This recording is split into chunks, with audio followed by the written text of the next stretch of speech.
everybody, this is the Vegan. So, Michael Caine has said about the movie The Swarm that it is the worst movie he had ever done. I think he said that, at the time when the movie was released, because, since that movie came out, he has also done the movie The Hand and Jaws the Revenge. Oh dear, Jaws the Revenge. So, I mean, I have seen movies that are far worse than this movie, but at the time when I saw The Swarm the first time, I found it to be horrendously awful. But when I rewatched this movie, and granted I watched the 155-minute version, I found it actually to be a little bit better than I remembered it to be. I mean, this is one of these, paycheck movies that Michael Caine did over his career, when he just did it because he needed the money for some reason. He wanted to buy his mom a house in LA. That is allegedly why he did this movie. So I like the fact that he is transparent about it. But what is this movie about? Why is it so bad, and why did it bomb so horribly? That's what we're gonna find out today. By the way, Irving Allen found this movie to be such a disaster at the box office that he, said that he never wanted to hear about this movie ever again once it was released, because it was just a disaster at the box office. Irving Allen, who was seen as the king of the disaster box office at this point, just became the king of disasters after this movie. It was sort of the beginning of the end for him. But let's find out what this movie is about, shall we? This is The Swarm.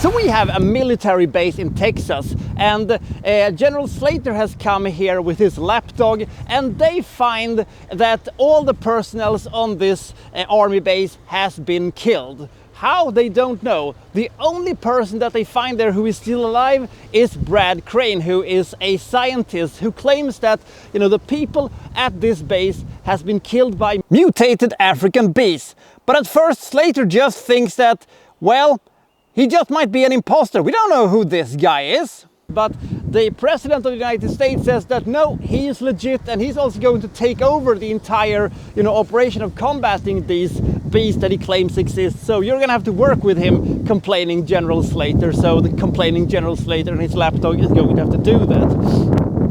And the fact is that there is this huge swarm that has been here in Texas for quite a while, gathering strength, because they are targeting a small little Texan town where we have Olivia de Havilland's teacher. We'll get to her in a second. And if they attack that town, what's going to happen when they reach, the nuclear power plant? And then we have Houston. Is Houston going to fall to this menace that the base are possessing? How do we stop them, and what is the best measure of action towards them? And that is essentially what this movie is. Now, I'm going to say this, that the biggest problem this movie has is that the bees are not good. The bees is a bad opposing force, or a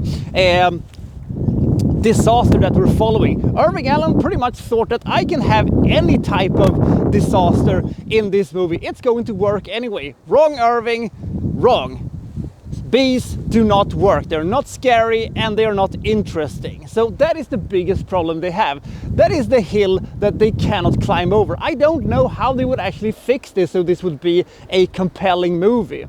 You see, because they have good production value. I mean, the disaster sequences and the action sequences they look great. And some of them look really, really epic and awesome. The fact is that if this could have been something else besides bees, maybe it could have worked. But bees there are, and everything that takes place outside of the bunker is, hokey soap opera bullshit, and have some horrible writing to itself, and have horrendously, hokey characters and bad writing. This is also where we have Olivia de Havilland, whose, school headmaster is being courted by two men in a very unnecessary, love triangle, which we could have cut altogether, because in the end it will mean diddly dick. I mean, in the Towering Inferno, Irving Allen's best movie, they actually had, the soap opera thing actually mean something in the end. In this case,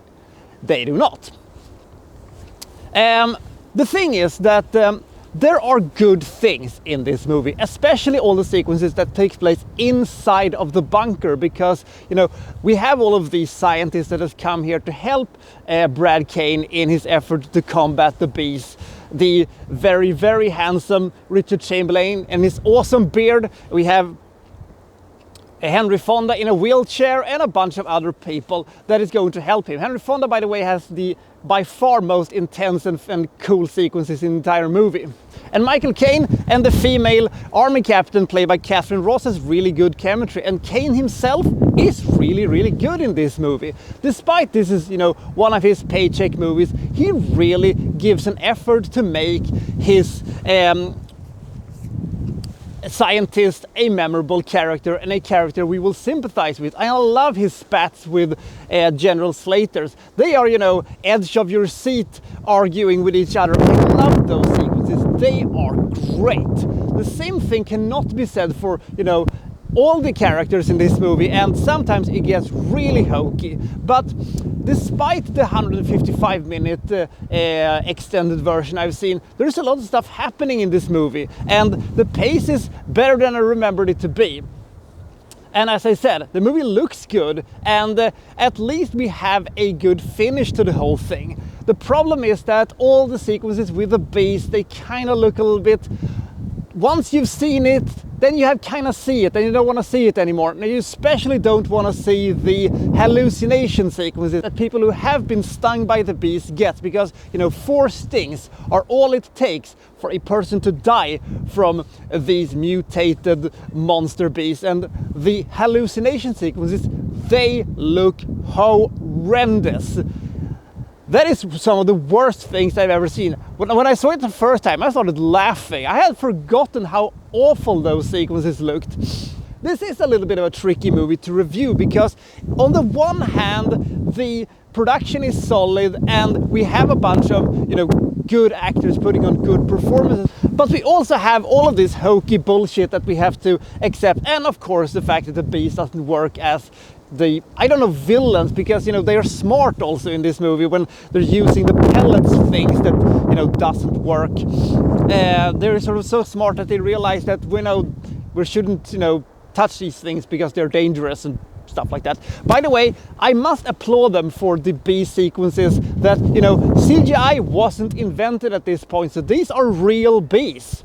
They are actually working with real bees. I have no idea how they did that, but they made the bee sequences at least look believable because they had the budget to do so. But as I said, once you've seen it, you grow tired of this fairly soon. But there is a fascinating story here, and they have, attempts of doing things that would actually work. But then you also have sequences that, doesn't matter at all, and as I said, most of the sequences outside of the bunker isn't very interesting. The more scientific discussions they have, and when they are, debating what's the best plan of action, those sequences work. So, if you are a glutton for more punishment when it comes to 1970s disaster movies and you haven't seen this movie, give it a shot. I mean, he has done better movies. Even a hokey movie such as Earthquake is a better movie than this. And if you want to see the really good ones, The Poseidon Adventurer, that's great. And his masterpiece, of course, as I said, The Towering Inferno. That is a legitimately great movie. This is not, but it is not nearly as bad as its reputation would suggest. It's not good, but it certainly isn't as horrendously awful as I've, led to believe, because, I saw this movie when I was 12, 13 years old or something like that, and I have been, carrying with me the opinion that this was one of the worst movies of the late 70s. I don't think so anymore. I just think it is an underwhelming movie of the late 70s. But on the other hand, maybe it hasn't gotten any better. Maybe it is as bad as it was when I saw it. It's just the fact that I've seen so much that is so much worse that has come out, you know, during this period in time. So it has become better by not doing anything at all.